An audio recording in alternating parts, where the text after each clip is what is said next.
Bom dia a todos da Boa Vista, bom dia a todos aqui da Iputinga. Eu me chamo Erongo João Moreira, sou médico residente do primeiro ano. Hoje nós vamos apresentar um caso clínico sobre neurooftalmologia. Tive como orientadora a doutora Marisa Catar, já deixou previamente um agradecimento. Então, primeiramente, a paciente foi admitida no Hospital das Clínicas, antes dela chegar até aqui na FAV. Paciente do sexo feminino, 27 anos, foi admitida em março do ano passado, lá no Hospital das Clínicas, com a queixa principal de dor de cabeça, visão dupla, que começou uma semana antes da admissão dela. Então, a paciente tinha uma cefaleia retroorbitária bilateral, iniciada 6 dias antes da admissão, e 3 dias antes da admissão, ela apresentou uma diplopia binocular horizontal para longe persistente, principalmente a destroversão. Então, além dessa diplopia, ela apresentava dor, a movimentação ocular, principalmente em olho direito. De histórico patológico prévio, ela tinha um diagnóstico de enxaqueca, endometriose, diagnosticada no último ano, e um mês antes desse quadro iniciar, ela teve um diagnóstico de coronavírus, de Covid-19. No caso do exame inicial, a paciente apresentava uma acuidade visual de 20/20 em ambos os olhos com correção. Foi notado uma paralisia de abducente à direita, à esquerda nenhuma alteração, reflexo pupilar normal e não foi evidenciado nenhum papiledema em nenhum dos olhos. Exame de segmento anterior, a paciente não apresentava nenhuma alteração.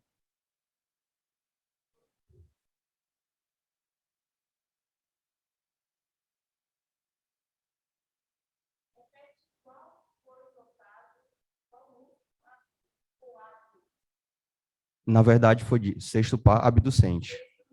Sexto nervo abducente, à direita. À direita, lá Perfeito. no Hospital das Clínicas. Lá no Hospital das Clínicas. Prestem bem atenção nesse detalhe, tá?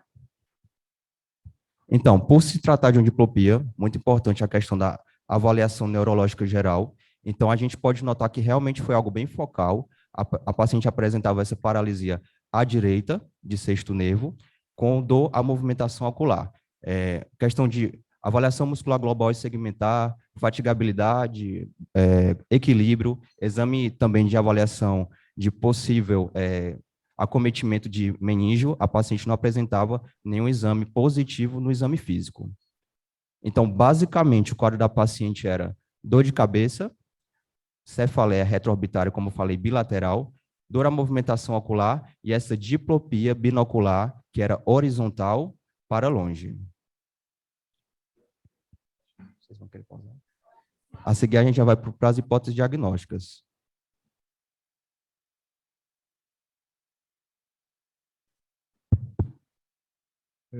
Eu tenho aí uma pergunta nesse slide. Tinha dor de cabeça e tinha dor aos movimentos de um olho ou eyes movement. Tem um S ou não? Ela apresentava ambos os olhos, mas principalmente em olho direito. Tinha posição? Destroversão. Destroversão. Posso continuar? Olho direito doía e quando ele olhava para fora pelo olho direito, é que doía. Perfeito, perfeito.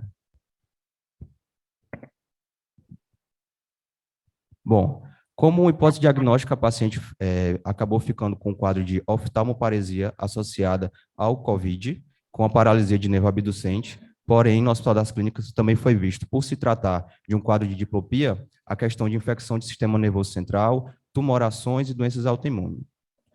Foi feita toda uma sequência de exames, tanto de sangue quanto de imagens. Essas tumorações é que a gente não entende de onde vieram as suspeitas, tá? No caso do exame do líquido seriado, também não foi evidenciado alterações, paciente apresentando a pressão de abertura de 21, então, em algumas referências, até 25 é considerada como normal, PCR, cultura de líquido, Gene Expert, tudo sem alterações também. E nos exames de imagem, pelo relatório de alta da paciente, foi investigado uma possível causa neoplásica ou de sítio primário do sistema nervoso central ou secundário. Então, na tomografia de pelve foi evidenciado esse cisto ovariano, que no ultrassom mostrou ser só um sistema hemorrágico, e na ressonância magnética craniana, a paciente apresentou um quadro de hipersinal em T2 e isosinal em T1, principalmente na região de córtex de lobo occipital, à esquerda. Então, ficou como hipótese diagnóstica nesse exame algo secundário à infecção ou inflamação. Então, como a paciente teve esse quadro de COVID prévio, foi associado mais a isso, teve uma alta com possível retorno para a neurooftalmologia, lá no Hospital das Clínicas, porém perdeu o segmento. E 3 meses depois, ela acabou vindo aqui para a Fundação Altino Ventura. Então, ela persistia com o quadro, né? Ela sempre referiu esse quadro de diplopia binocular horizontal para longe, e no cover test foi visto uma possível esotropia. Foi indicada a realização de um tampão ocular, caso essa diplopia afetasse muito o dia a dia dela, e o encaminhamento para o departamento de neurooftalmologia. No exame de segmento anterior e segmento posterior, a paciente não apresentou nenhuma alteração, como a gente já viu no exame feito lá no Hospital das Clínicas. E aqui já foi o segmento, nesse ano, feito aqui na neurooftalmologia. Vão me desculpando aí, porque a minha avaliação de movimento extraocular é assim, tá? Não é específica dos estrabólogos, não, tá bom, gente? Então, assim, foi visto primeiramente o cover test. Aparentemente, a paciente está fixando bem, eu vou deixar correr até o final.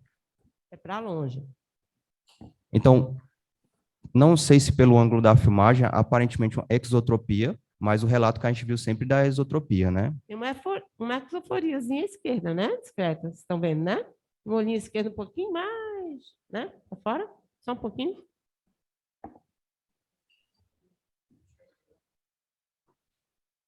Seguindo nas versões.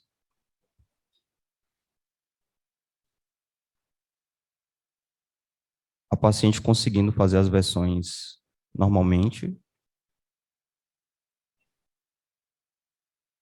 O que se ficou mais interrogado foi a questão de realmente se era uma diplopia que a paciente estava apresentando com Olha esse... só a movimentação do olho esquerdo dela, como, né? E o direito, que era a principal queixa dela anterior, lembra? Se era realmente uma diplopia verdadeira ou se era uma confusão de imagem, né, que a paciente poderia estar apresentando. Para longe, né? E para perto Isso. também. Caso ela tivesse uma oftalmoparesia de reto medial, como é que essa exoforiazinha, mas se você, eu posicionava a cabeça dela sempre para ver se esse reto medial estava funcionando bem.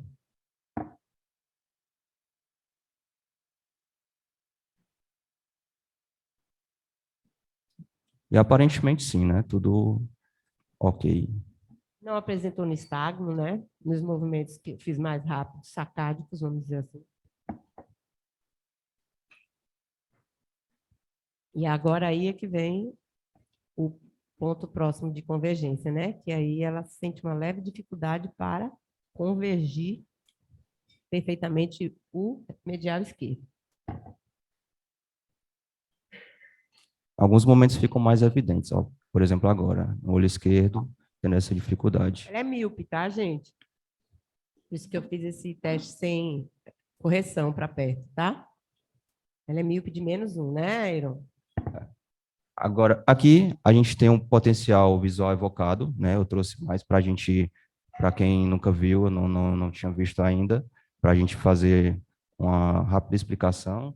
Então, a paciente, ela Por que foi pedido por mim o potencial visual evocado? Em primeiro lugar, desculpa te interromper. Não, pode falar. Porque diante de qualquer inflamação que você vê encefálica, você deve obrigatoriamente descartar uma desmielinização, certo?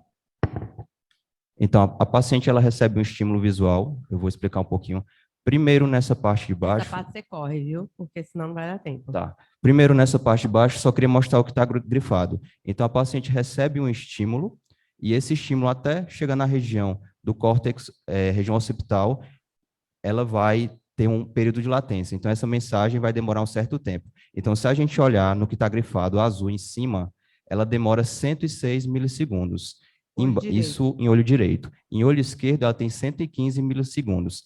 Tem uma certa diferença de latência, porém isso não justifica, principalmente porque a paciente apresenta acuidade visual de 20/20. Então, no mínimo, ela teria que ter uma acuidade visual de 20/30 para a gente pensar nessa, que seria algo justificável da diplopia da Depois eu vou paciente. comentar sobre isso. A questão das latências não tem nada a ver com a acuidade visual em si, mas com a transmissão do impulso visual. Chega um pouquinho de nada mais atrasadinho, é uma assimetria discreta do olho esquerdo para o direito, porém ainda está dentro dos limites normais, que é até 120 milissegundos, tá bom? Passa. Bom, e para finalizar esse caso, a gente conseguiu, né, a realização desse teste ortóptico.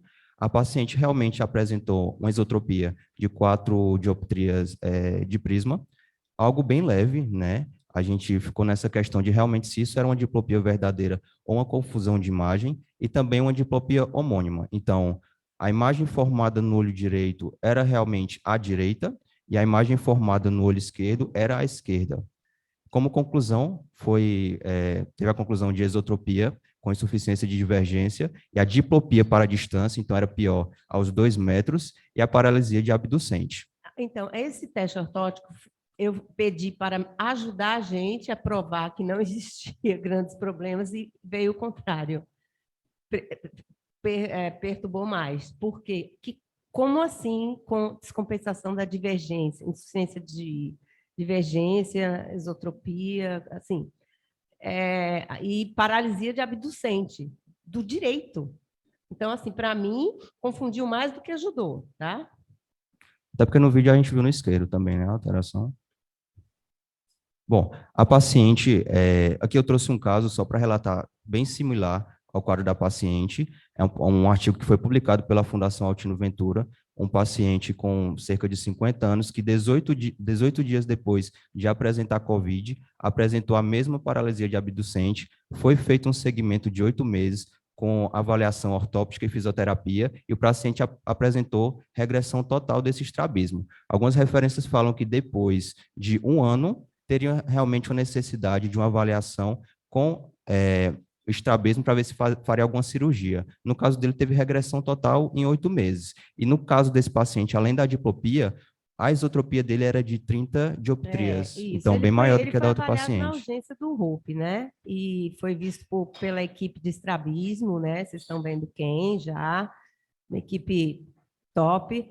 E aí eu tive a oportunidade de fazer um trabalho com esses pacientes de COVID em maio ou junho do ano passado, do ano de 2020, quando foi o boom mesmo do COVID, e a gente fez um PERG, que era para ver, a Escola Paulista tinha lançado um primeiro trabalho, lembra, sobre as camadas de feixe de fibras do OCT, né? Camadas de células ganglionares do OCT, que depois caiu por terra esse trabalho, que existia um afinamento dessa camada. Então, eu fiz o PERG, que é o eletroretinograma padrão, que é um espetacular exame para avaliar a diminuição e perda de fibras do eletroretinograma padrão.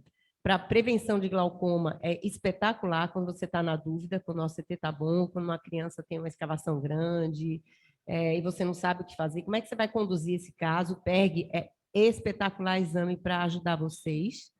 E aí eu fiz o PERG nesse paciente também, então eu passei por ele, né? Por isso que eu estou, na verdade, neste trabalho, não pelo estrabismo em si, mas pelo exame que eu fiz, que a gente ainda nem fez um trabalho sobre esses PERGs, que já gera um trabalho.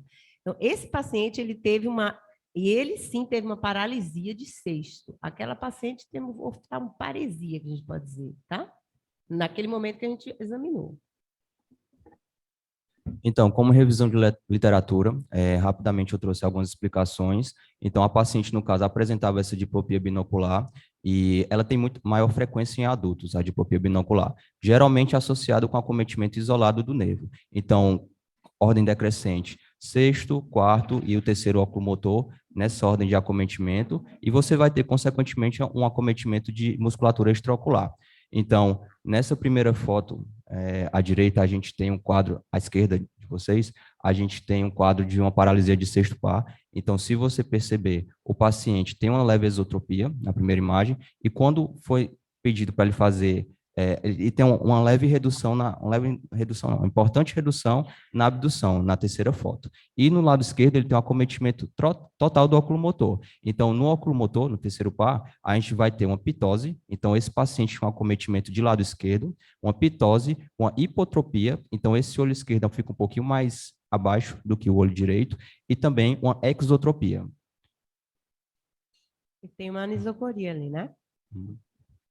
Como diferença de monocular e binocular, a gente tem que o monocular, o acometimento vai ser quando um olho estiver fechado e o outro aberto, a gente vai pensar mais no acometimento exclusivo daquele olho, e binocular, os dois olhos têm que estar abertos para você dizer que é uma diplopia. Então, muito importante diferenciar se é intermitente ou se é persistente. Intermitente, por exemplo, a gente poderia pensar em miastenia graves, paciente ao longo do dia e apresentar essa diplopia por conta do acometimento muscular, ou persistente, como a gente viu no caso da nossa paciente. Super importante a avaliação completa desse paciente. Então, eu trouxe algumas associações de alerta, né, red flags. Então, paciente que apresente um acometimento de terceiro par e você tem, por exemplo, a dilatação de pupilas, pensar na aneurisma de artéria comunicante posterior. Terceiro nervo, esquerda ou direita, né? A gente deve colocar assim, porque o par mesmo, para ser afetado, é raro, raro, raro. Tem que ser lá no núcleo. Então, é terceiro, ou quarto, ou sexto, à esquerda ou à direita. Quando é bilateral, é lá no núcleo, lá em cima, tá bom? E se o acometimento foi mais de um nervo, pensar em algum acometimento tumoral. Associado com fraquezas, como eu falei, miastenia graves, e se a paciente tiver uma cefaleia importante associada, ou dor à mastigação, pensar em arterite temporal. Aqui eu trouxe um fluxograma, eu subdividi ele. Eu vou pedir para você voltar um slide. A primeira investigação, depois dos 35 a 40 anos, deve ser feita com o cardiologista ou o endocrinologista. As principais oftalmoparesias ou paralisias súbitas, tirando o COVID, que veio para confundir um pouco a cabeça da gente, é decorrente de descompensação de pressão arterial e diabetes. Ou tromboses, tá, gente? Então, primeira coisa é lembrar disso e não ir para a parte mais profunda neurológica antes de pensar na base. Então, aqui é só um fluxograma. Tão importante quanto a gente saber o tratamento é saber identificar qual nervo está acometido. Então, rapidamente vou passar ele. Então, paciente com a visão dupla, primeiramente a gente tem que saber, é uma visão borrada, é uma confusão de imagem ou uma diplopia verdadeira? Então, no caso da paciente, ela relatava essa diplopia. A diplopia ainda está presente quando cada olho é ocluído, então a gente vai dividir entre diplopia monocular ou diplopia binocular. Então, se cada olho, com os dois olhos abertos, ela permanecer com a diplopia, é uma diplopia binocular. Então, seguindo diplopia binocular, como são separadas as duas imagens? Então, seguindo, como são separadas as duas imagens? Verticalmente ou horizontalmente? Vou me ater mais à parte horizontalmente. Então, a nossa paciente, ela apresentava as imagens horizontalmente. Presença de anisocoria ou pitose. Se isso acontecer, pensar em paralisia do terceiro par craniano. Ausência... Antes disso, perguntar se é para longe ou para perto, a diplopia. Ausência de anisocoria ou pitose. Então, a partir daí, você vai fazer outro questionamento.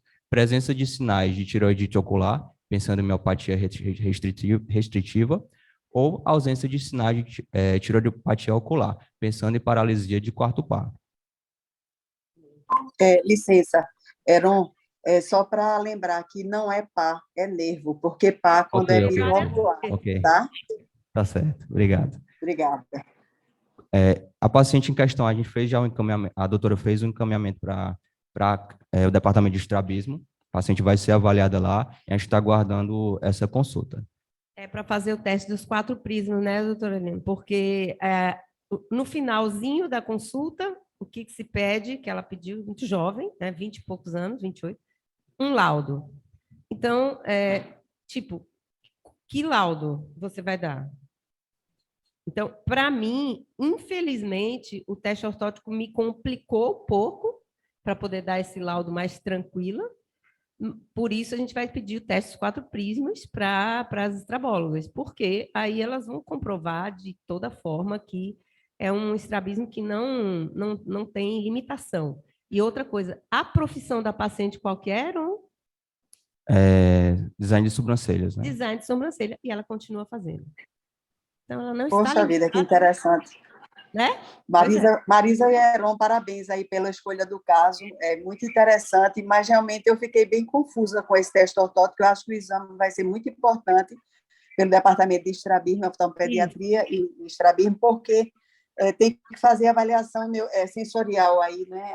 A questão sensorial vai ser muito importante e também verificar a conduta para que essa paciente possa ter uma restauração da sua funcionalidade e binocularidade funcional. Várias coisas podem ser utilizadas, inclusive o prisma de Fresnel ou outros recursos, dependendo do exame do paciente. Mas eu achei bem interessante a escolha do caso e também parabéns tanto a orientação de Marisa como a apresentação de Heron, porque está muito didático.